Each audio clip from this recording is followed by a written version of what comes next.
Welcome to Papillion UnScripted. I am Michael Severe, the place to go to hear from people that truly help make Papillion feel like home. Joining us this week, special guest coming off of a state championship, Coach Katie Tarman joining us here, of course, Papillion-La Vista South. How are you feeling? Are you down from the excitement yet? I mean, I think you get to ride this for a little while. It's pretty fun to come back to school and talk to all the teachers and the students about everything. And, you know, we have a really good support staff at Papillion South, so everybody's always interested in hearing about it. One of my favorite things is a coach's text messages after winning. Yeah. What was that like when you get back to the locker room, you open your phone, finally have a chance to look? Yeah, I think I had like 100 and some messages. Wow. It's pretty cool just to try to respond to everybody. One of the coolest ones was hearing from Kirsten Booth and just some of the people that have influenced my life and getting to hear back from them about how they're following us. And my coaching staff, we actually were riding back on the bus and kind of having that conversation about how neat it is for us as coaches and then our kids to hear from people from their past, you know, who are kind of just following along on our journey. So that's really kind of a special thing. First person I've kicked since we've been doing this. You're taller than most. So let's go back a little because you have an amazing story, right? 4 years now you've been at South? This is my 4th year as head coach. As head coach. I've been here for 6, yeah. Okay. I was under Brad Richmond before that. Just as an assistant? As his assistant. Took over and you won 3 out of 4 years? Yes. Wow. Yeah. That's pretty incredible. Well, let's go back. So are you born and raised in Nebraska? I am, yeah. I grew up here in Omaha and Millard and went to high school at Marion and yeah, ended up at Kansas State playing volleyball there. So yeah. Going back to Marion, you were a dual tri-sport athlete? Triple sport athlete. Yeah. I played volleyball, basketball, track. I played softball too, but not in high school. So yeah, I had an amazing experience at Marion under Rochelle Rolfs and Jim Miller. Those were my coaches back then, and we had a fantastic group of athletes at that time there, and it was a very special time. I find it remarkable sometimes, even with the greatest athletes. Jackie Robinson is a good example of this. His best sport wasn't the thing he ended up playing. Yeah. Well, for you, was volleyball your best sport? What was your best sport? I realize now I just was an athlete. I played it all. It didn't matter what it was. I wanted to play it. So I honestly was more of a softball, basketball kid. But I picked up volleyball around maybe 7th grade and started playing that with River City Volleyball Club back then.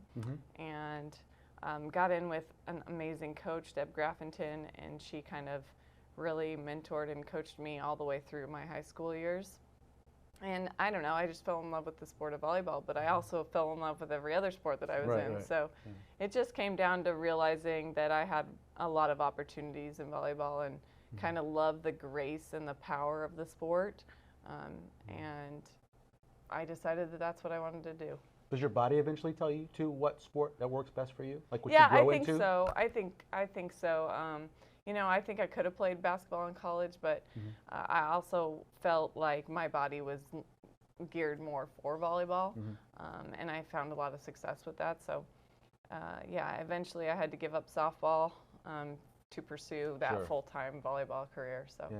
Before we get to going to college at K-State, because as a coach now, it's tough for these girls to do club and do all the things you're talking about.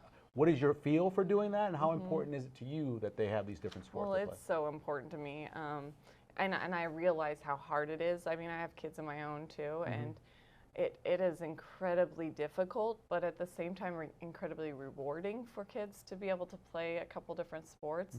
And in my mind, you know, growing up as a multi-sport athlete, I feel as though basketball goes with volleyball, but it is so hard for kids to do with that. But we really, really encourage it, and we really encourage them to find coaches that are supportive of that, which can be tough, but I think they are out there. Repetitive injuries are caused a lot of times by doing the same thing, obviously, over and over again. So if you're just playing volleyball and you're landing the same way, you don't develop the flexibility and things you get from the other sports? Absolutely. I mean, there's something to be said for having your season end in one sport and getting to start another season and use different muscles and learn different techniques and use your body in completely different ways.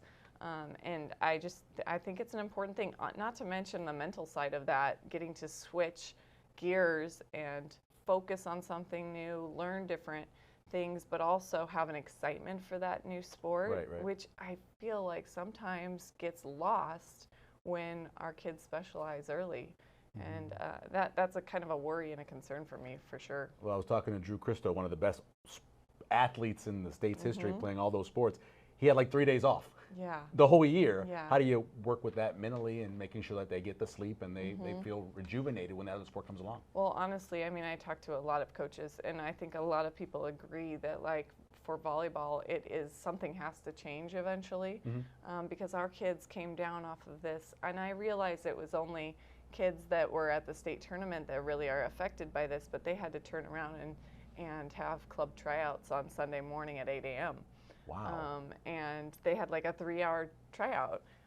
Those kids' bodies are Doesn't make any sense. I know, and it's all with good intention, but their season begins basically now, their club season, and goes until past July, the 4th of July. And so on my end, as a high school coach and a believer in rest as well, a big part of our July is trying to get them as much rest as possible before we get into our season. Because injury, and it's prevalent. I think this year there were so many injuries at the start of the season that it is a concern for me. I mean, just to watch our kids battle and put their bodies through such wear and tear all year long. I don't know. It's something that needs to kind of be addressed at some point. No doubt about that. So why did you choose the Little Apple? Why did you choose to go to Manhattan? Because I loved the coaching staff. It was actually a different coach than who is there now. His name was Jim McLaughlin. He went on to coach at Washington, and fantastic coach. And he recruited me, and Susie Fritz was underneath of him at the time. When I got there, he actually accepted an offer to go to Washington. Wow. And so I had to make the decision, and I ended up staying. And it was a wonderful place for me to be. I was coached by Susie Fritz and Jeff Groves, and my goal going there, I chose K-State over Nebraska at the time because I really loved the coaching staff and felt like it was home. But my goal personally was to beat Nebraska at some point in my career, and we ended up being Big 12 champions in 2003, and that was a pretty big highlight of my career. So. Yeah. It was a good experience. Reading about you and listening to interviews you've done, the career didn't go exactly like you wanted, especially towards those last couple of years. Can you talk about dealing with maybe not being a starter, not being the person or the career you want to have? Well, yeah. I mean, I had never experienced anything like that, going up all the way up to probably my junior year at K-State. And, now I can look back and have this humble thankfulness for those experiences, because I reflect on them all the time. So I had always been a starter for the most part, and in my last years at K-State, I really had to battle for the position that I wanted, and I wasn't as good. There was Michaela Franklin, if you've ever heard that name. She was a big name back then. She is now a coach in Florida.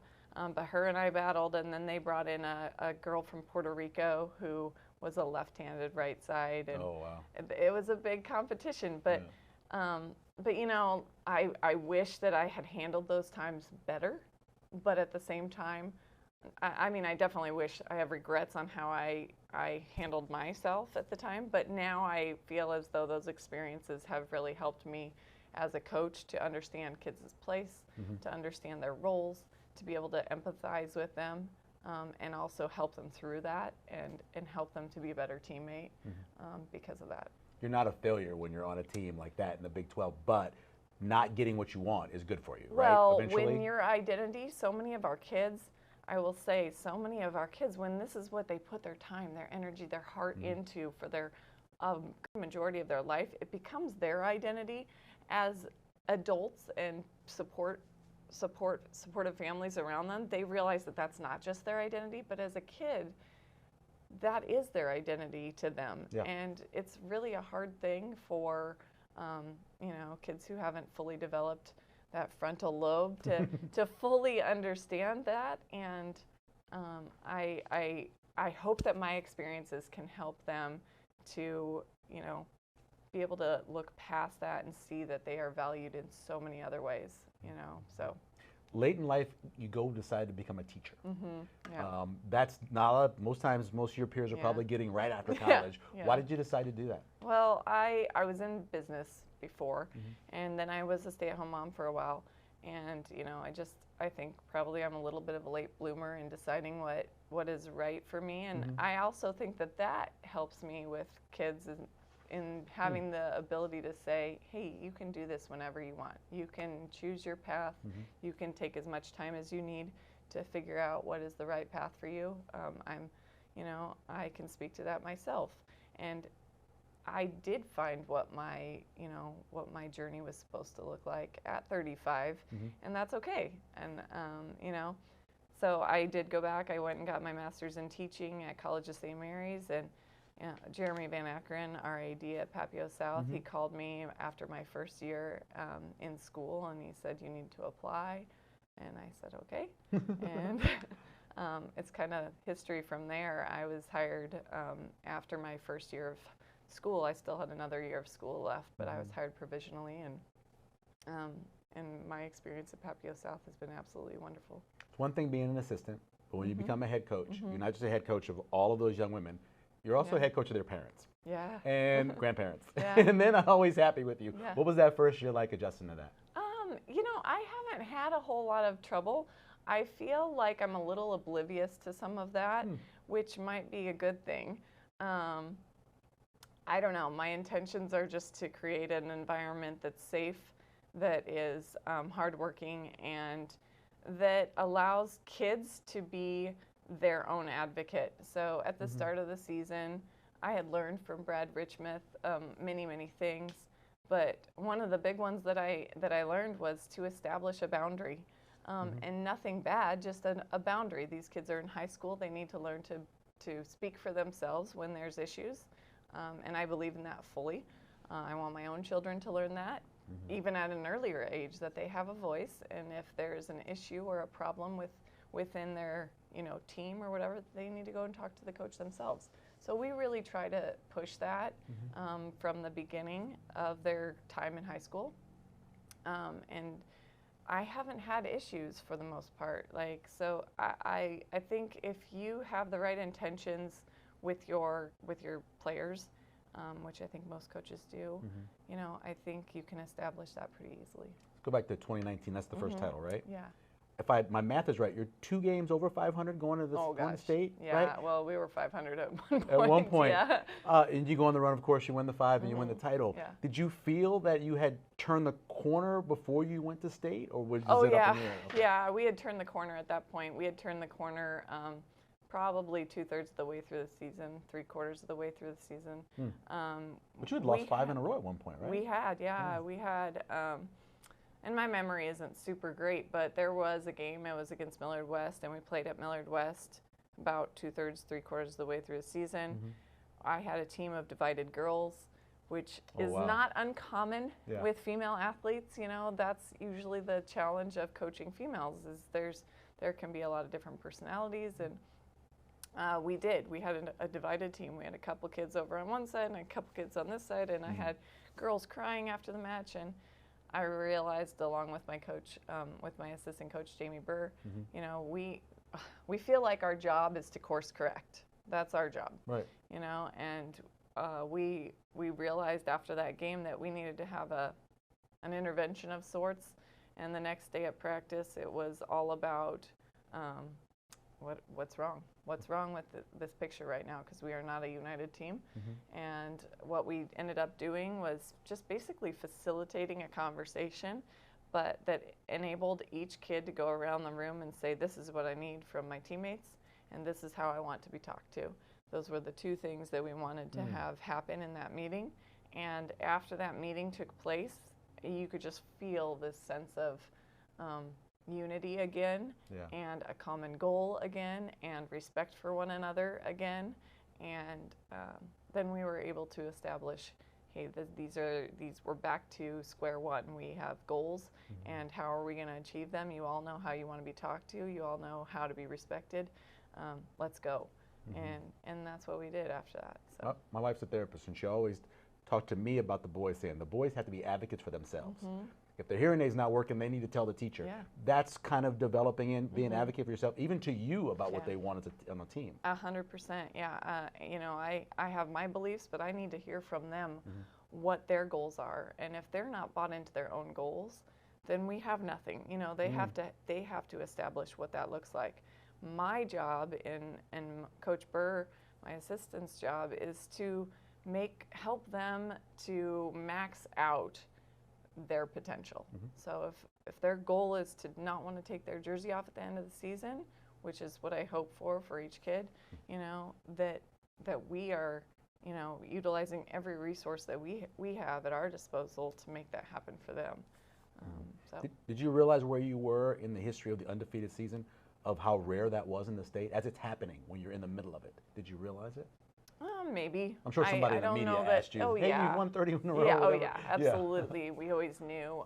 But we really took on the idea that pressure is a privilege. That really is a privilege to earn that kind of pressure, if you want to quote unquote call it. And I'm sure that those girls felt it, and I know they did because we talked about it daily. But for me, it's like, this is amazing. You girls don't know what is, you know, how special this is, and just the ability to just keep going with their relationships. You know, I don't really, it might seem like I care about the wins and losses because we've been so successful, but that is absolutely not on my radar. The wins come by maxing themselves out. The wins come by building those relationships and having a trust and a bond within themselves. These kids play so much volleyball. They have all the skills. They all do. They all have the skills. We live in a very deep society of volleyball. Like, everybody plays that is, you know, in the top 10 teams here. And they all play the same amount.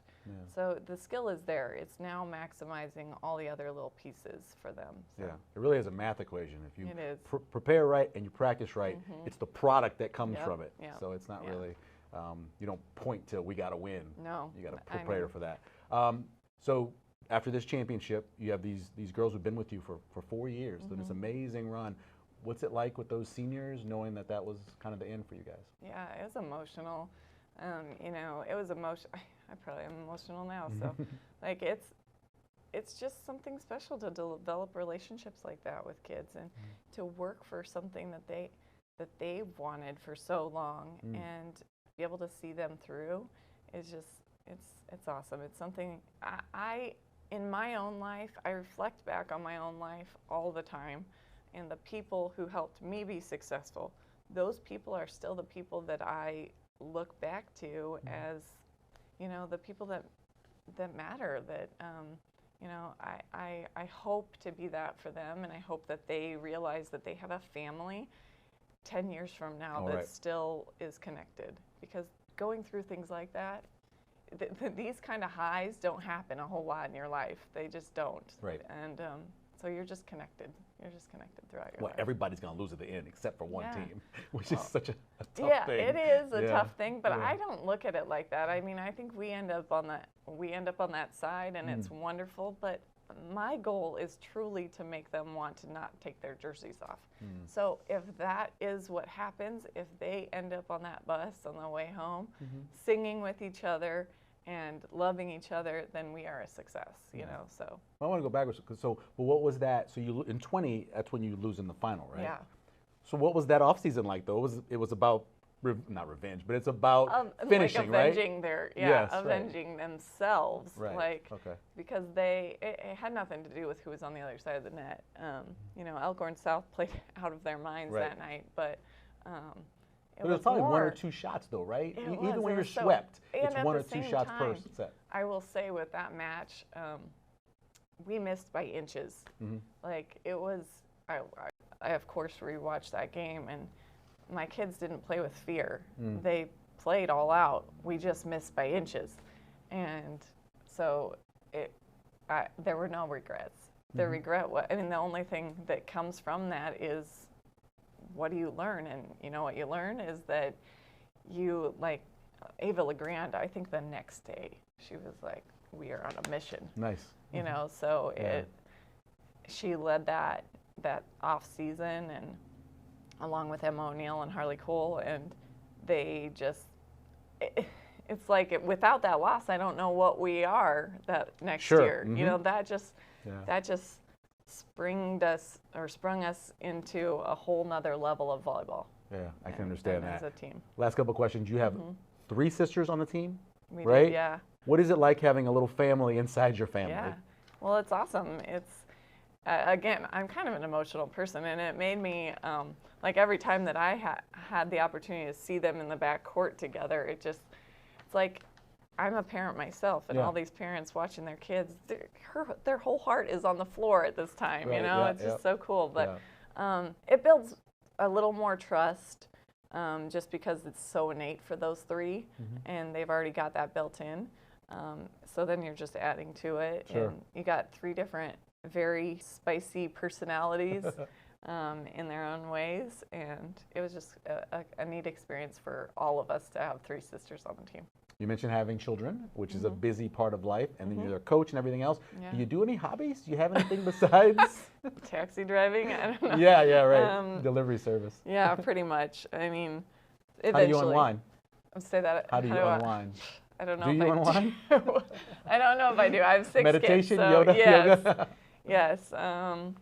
I don't know if I unwind You have necessarily. 6? Yeah. Oh, I didn't research that really. I thought you had 5. Wow, you have just 6, did another one yeah. recently? I missed No, heck no, goodness. That's no. incredible. We have 6 from ages 13 to 7, so busy people. No doubt. And you know, there'll be time for hobbies later, but right now we're in the sweet spot of raising kids and getting to be in that time of life. So. Last thing, how much does the administration, everybody that's over you at the school, help you be able to do your job? Immensely. I mean, I feel full support by them, and we just have. I feel like the energy at Papio South is just very, very good, and whatever I want to do with my team, I have that flexibility with. It seems, and I've never been told really no. Just always supported. So it's a really good place to be. It's awesome. Now get over this one and go win another one. That'll be the goal. Thank you very much. It was awesome talking to you. I really appreciate it. Join us again next time when we speak with someone else who truly makes Papillion feel like home.